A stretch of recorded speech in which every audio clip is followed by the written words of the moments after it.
বাংলাদেশে সংবিধান সংশোধন করে নারীদের অধিকার মানে আর সংরক্ষণ করার জন্য এবং তাদের ক্ষমতায়ন করার জন্য আজকে এই পার্লামেন্টে 50 জন নারী সদস্য মানে শপথ গ্রহণ করার কথা ছিল, একজন করেন নাই, 49 জন সদস্য শপথ গ্রহণ করেছেন। আর একজন যিনি করেন নাই তিনি সময় মতো কাগজপত্র জমা দিতে না পারার কারণে তাকে কোর্টে যেতে হয়েছে এবং কোর্ট তার পক্ষে রায় দিয়েছে, কিন্তু গেজেট হইতে দেরি হওয়ার কারণে তিনি আজকে শপথ নিতে পারেন না, অথবা কাল পরশু শপথ নেবেন। তা আজকের আমরা সব মিলে আজকের 300 মানে কত 47 জন 247 জন আমরা আজকে শপথ নিয়ে এখন শপথবদ্ধ সংসদ সদস্য। ইনশাআল্লাহ আমরা প্রত্যাশা করি এই নারীরা ক্ষমতায়িত হবেন এবং তারা যে কন্ট্রিবিউশন করবেন সেই কন্ট্রিবিউশন দিয়া বাংলাদেশ আরো সামনে এগিয়ে যাবে। মাননীয় প্রধানমন্ত্রী জনাব তারেক রহমান সাহেবের নেতৃত্বে যে অবিচল আস্থা তারা রেখেছেন অনেকেই, মানে আমাদের যারা দলীয় সংসদ সদস্য আছে তাদের মাধ্যমে সমগ্র বাংলাদেশের নারীদের ক্ষমতায়ন করার জন্য আমরা যে কাজ করছি সেই কাজকে তারা আরো বেগবান করবে।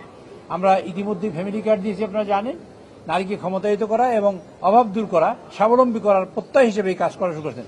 তো নারীরা এখানে আসার কারণে সেই কাজটা আমরা সুদৃঢ় হবে এবং আরো শক্তিশালী হবে।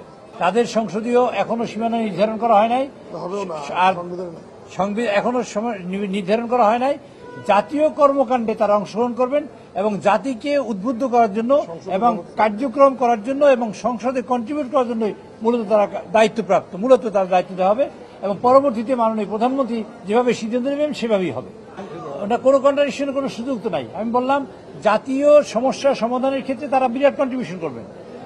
2 নম্বর হলো নারীদের ক্ষমতায়নের জন্য তারা কাজ করবেন। সমগ্র দেশে ফ্যামিলি কার্ড ডিস্ট্রিবিউশন হয়েছে সেইটা তদারকি করবেন এবং তারা বাস্তবায়নের কার্যক্রম করবেন। এছাড়াও মাননীয় প্রধানমন্ত্রী যেভাবে সিদ্ধান্ত গ্রহণ করেন সেভাবেই ভবিষ্যতে কার্যক্রম হবে।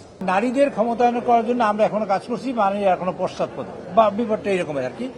তো নারীদের আমরা কাঙ্ক্ষিত যে লক্ষ্যে পৌঁছাবার কথা সেটা ইতিমধ্যে যে কার্যক্রম করার কথা ছিল সেরকম হয় নাই।